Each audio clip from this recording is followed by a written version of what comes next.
Craig James, thank you. Over to the US now, and joining us live is the Liberal Senator, Shadow Minister for Cybersecurity, James Paterson as well. James, good to see you in the US. What a time to be there. What do you make of the Trump side show while you're there?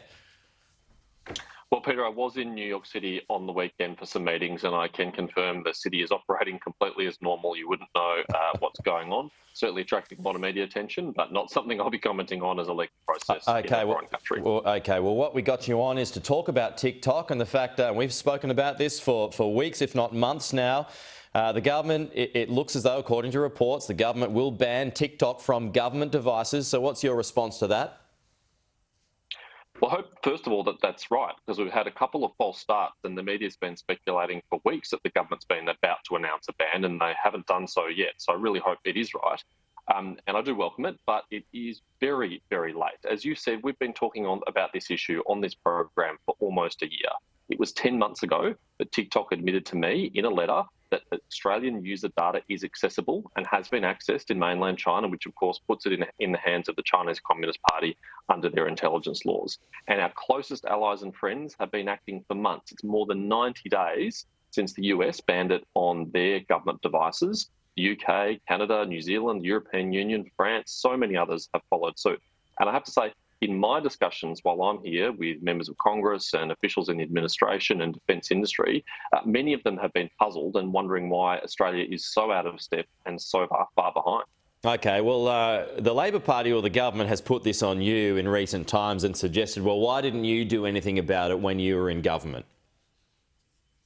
Well, all of the major revelations about TikTok's national security risks have happened on their watch. All of our allies have banned it on their watch. It was in December last year, for example, that TikTok admitted that it had used the application to spy on journalists to try and identify their sources, something that in October last year they were accused of but denied and said wasn't technically possible.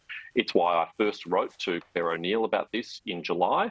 I initially didn't receive a response, so I wrote to the Prime Minister in October.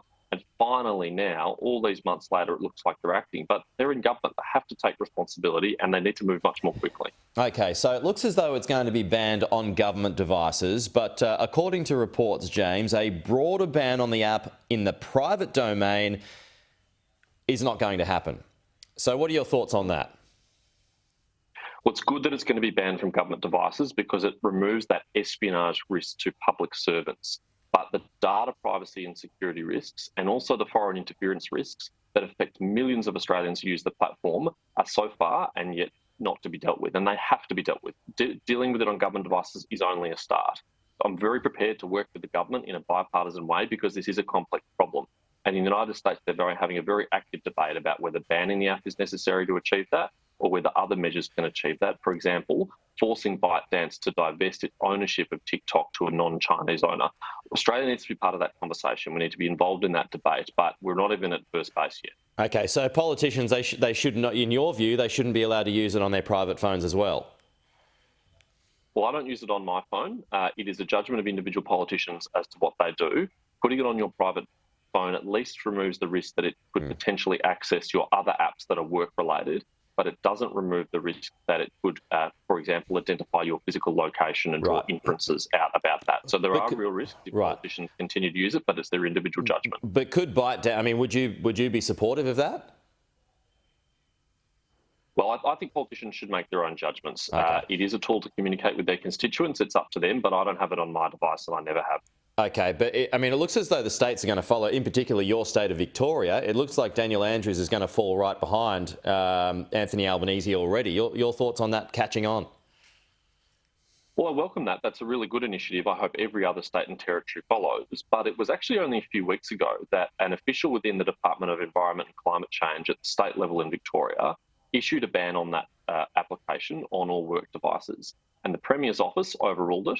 And the Premier publicly attacked that official and said they had no authority to make that decision and reverse that decision. I think the Premier owes that public servant an apology. They were publicly attacked for doing their job. It turns out they were right, and Daniel Andrews is finally implementing what they were just being much more proactive about. So it's good that the states are following, but I hope they do so properly. OK, and just a final one here. I mean, it's so popular, TikTok, particularly with the youngsters. I mean, should it still be able to be in place, TikTok, as it is, for the private community, for the kids? My view is that all options need to be on the table because this is not only a data security risk for all those users and young people, but it's also a foreign interference risk. The reality is many young people get their news, current affairs and information about the world through applications like TikTok. And it would be trivially easy for the Chinese Communist Party to direct ByteDance and TikTok to suppress narratives that are contrary to their interests, to promote narratives that support their interest, or to just sow division and undermine social cohesion and national unity. We cannot allow in this strategic environment an authoritarian state to have unregulated access to millions of Australians' devices. Okay, so how do you regulate this does have to be dealt with, and every option has to be on the table. Such as? Well, the first step is not ruling out banning it, because if TikTok believes that you won't ban it, then they won't come to the table to talk about those other possible solutions. Right.